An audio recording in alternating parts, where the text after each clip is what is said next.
Un buen día con todos los presentes. El tema libre de hoy se trata del síndrome de Klippel-Trenaunay-Weber a propósito de un caso. El autor, mi persona, Dr. Ángel Ávila, médico residente de cirugía del Hospital Provincial Docente de Riobamba.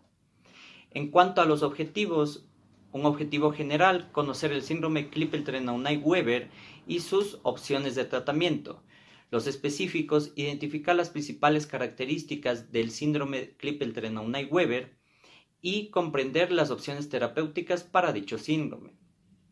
En la tabla de contenidos, primero, tema y autor, segundo, objetivos, tercero, desarrollo del tema, aquí veremos introducción, principales características, métodos de diagnóstico, diagnóstico diferencial, tratamiento y presentación de caso clínico. Cuarto, conclusiones y quinto, referencias bibliográficas. Desarrollo del tema. En la introducción, el síndrome de Klippel-Trenaunay-Weber es una rara enfermedad congénita que no tiene cura. Este afecta el desarrollo de los vasos sanguíneos, de tejido blando y de tejido óseo.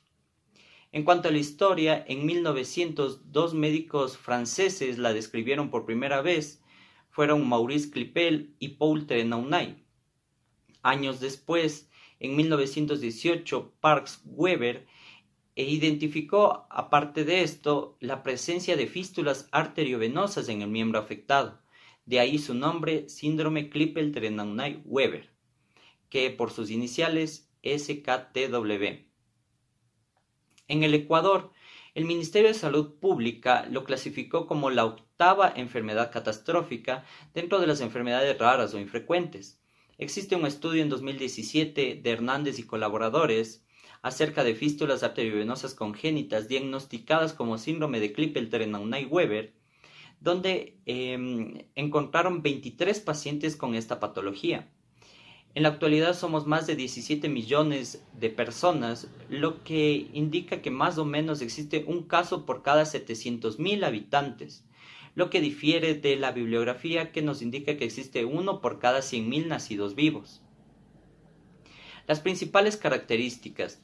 Tenemos que las malformaciones vasculares y capilares son las más frecuentes, van a representar del 80 al 98% de los casos. Las varices están presentes de un 70 al 80% de los casos. La hipertrofia del miembro afectado es la más variante, se presenta de un 50 a un 94% de los casos. La mayor afectación es a los miembros inferiores y rara vez a los miembros superiores. Incidencia por sexo equilibrada. Presentación durante la infancia o es diagnosticada durante la infancia generalmente, y su aparición es en todas las etnias sin distinción. Existe una triada clásica que se caracteriza primero por angiomas cutáneos de color vino o porto, segundo varicosidades y tercero hipertrofia de los tejidos blandos y óseos de la región afectada. Estos generalmente crecen en circunferencia y rara vez en longitud. Los métodos de diagnóstico, los principales tenemos ecografía Doppler. Este se recomienda que sea el método inicial debido a su bajo costo. La flebografía para evaluar neoformaciones vasculares. La angioresonancia para descartar afección vascular, ya sea intraabdominal o pélvica. La resonancia magnética para evaluar hipertrofia o cambios en los tejidos de los miembros afectados. En cuanto al diagnóstico diferencial, existen diversas patologías que presentan características clínicas similares al síndrome de Klippel-Trenaunay-Weber, como por ejemplo las malformaciones vasculares. Tenemos síndrome de Maffucci, síndrome de Gorham, síndrome de Van Ayan, síndrome de Solomon. Otros que son más comunes, como por ejemplo el síndrome de Proteus, el nevus anémico, flebotrombosis y la insuficiencia venosa crónica. El tratamiento. Como este síndrome no tiene cura, el tratamiento es sintomático. Tenemos medidas de compresión, esto se lo puede realizar con vendajes elásticos o con medidas de compresión graduada. Analgésicos para aliviar el dolor, y existen dos fármacos que se están estudiando en la actualidad. El primero es la rapamicina, que retarda la proliferación de células musculares lisas y del endotelio vascular. Y el segundo es la bleomicina, que se utiliza como un esclerosante cuando existen complicaciones por este síndrome, como por ejemplo úlceras o hemangiomas. En cuanto a al tratamiento invasivo, tenemos terapia láser endovenosa cuando tiene características clínicas moderadas o severas, embolización o microembolizaciones para tratar las malformaciones arteriovenosas, y manejo ortopédico o quirúrgico, que en este caso se utiliza cuando existe una incapacidad funcional. Se puede realizar una resección parcial o total, amputaciones de falanges o de dedos y una reducción quirúrgica de tejido blando. En cuanto a la presentación del caso, paciente masculino de 12 años de edad, nacido y residente en Riobamba, mestizo, instrucción primaria, religión católica, sin antecedentes de importancia, alergias desconoce. Él acude con su madre, quien indica como motivo de consulta el crecimiento del miembro inferior izquierdo y la hinchazón, el edema del miembro inferior izquierdo. La enfermedad actual, madre del paciente refiere que desde la niñez de su hijo nota un mayor crecimiento del miembro inferior izquierdo en relación con el derecho. Además se acompaña de dolor esporádico, pero desde hace 6 meses el aumento del tamaño del miembro inferior izquierdo se hace demasiado evidente, acompañándose de edema, por lo que acude al Hospital Provincial Docente de Riobamba. Al examen físico, los signos vitales, una frecuencia cardíaca de 98, frecuencia respiratoria de 20, una temperatura de 36.8 grados centígrados. En cabeza, cuello, tórax, abdomen y miembros superiores no se identificó anormalidades, pero en el miembro inferior izquierdo se observa un aumento del tamaño con edema en relación al miembro inferior derecho. Además, existe la presencia de venas varicosas en la cara externa del muslo, de la pierna y del pie, y disminución leve del movimiento en esta extremidad.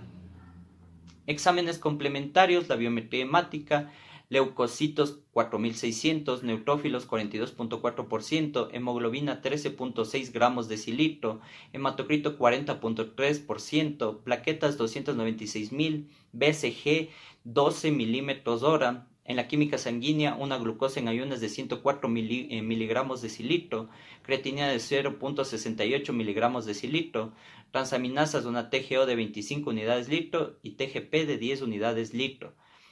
Acá sin mayores hallazgos alterados, pero en los exámenes de imagen aquí vamos a poder observar en la TAC simple y contrastada de abdomen, pelvis y miembro inferior izquierdo, que en abdomen y pelvis no existe malformaciones, pero en el miembro inferior izquierdo llama la atención la presencia de una ectasia venosa que se origina en la vena femoral profunda, que se proyecta por detrás del fémur y se dirige hacia la cara lateral del muslo.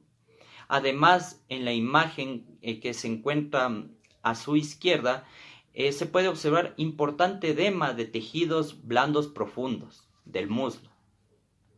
También se le realizó un ecodoppler vascular venoso profundo y arterial del miembro inferior izquierdo.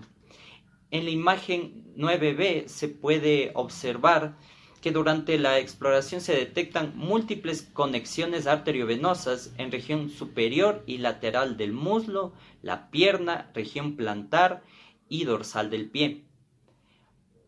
Mientras que en la imagen 9C existe la presencia de flujo turbulento de tipo bifásico con variaciones y fluctuaciones inestables. Este estudio fue realizado por el cirujano vascular del hospital, quien considerando las características clínicas, lo diagnosticó como síndrome de Klippel-Trenaunay-Weber. ¿Cuál fue el tratamiento que se dio a este paciente?